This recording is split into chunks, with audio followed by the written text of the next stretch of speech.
constituted. Kindly just see it once again in their IA file by them, which is part of that. Page 249, I think. 249.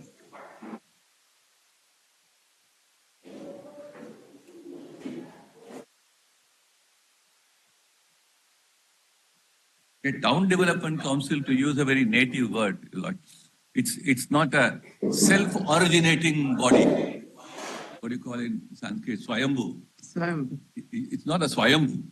It's not a self-originating body. It must owe its birth to somebody else. So 249. You must have the page. Yes. Whereas other had envisaged Auroville, etc. And second paragraph. Whereas section 16(1) read with section 17(c) and subsection 5 and so empower the governing board to constitute committees for efficient discharge of its functions and also prepare in consultation so the master plan for so. Next. Whereas the governing board in terms of section 17(e) approved the Auroville Universal Township Master Plan prepared by the Residents' Assembly of Auroville. Next paragraph. Where the master plan is approved by the central government, by the government of India, etc., and was notified by the Auroville Foundation the approval of the central government on August 2010. Then skipping one more paragraph, the next but one paragraph.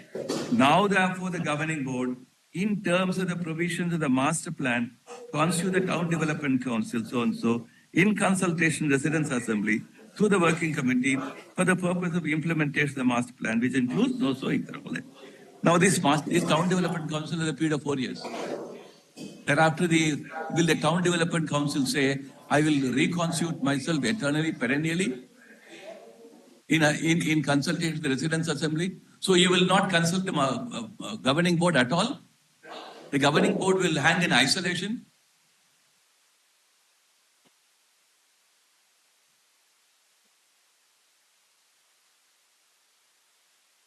The constitution of the Town Development Council owes to the authority of the governing board under section 16 and 17. Yes. The High Court thinks that the standing orders cannot be revisited, standing orders will remain fossilized forever, and then whoever comes in will have an authority to say we will dictate terms about the master plan development. I think something is going on somewhere. I'm not into other questions at all. Whether she has been a forester, developer, etc. I know, but you were also part of the team which assisted the court in SP Mittal. And I did not say that the Auroville resident did not have a good role to play. That was not my case at all. But then you became part of an establishment and you want to have what I call declaration of independence from the statute. I call this litigation is a complete declaration of independence from the statute. And Hoy Section 19 are the only provision in the Act which will make sense for the working on the Auroville Act. I think that will be reducing the whole Act to a nullity. I'll place those judgments about incidental and ancillary powers, where the court says if something essential for carrying out your powers, Section 16 is very clear. Okay. Very good. Arguments are concluded. Judgment is received.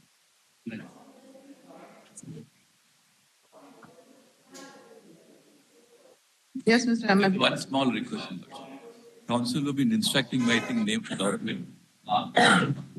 This is, I think. They work very hard and their names get messed up. You may give names of including AOR. Who is on AOR?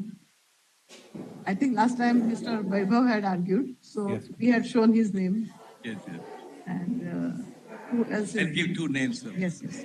Only 2 names. Great.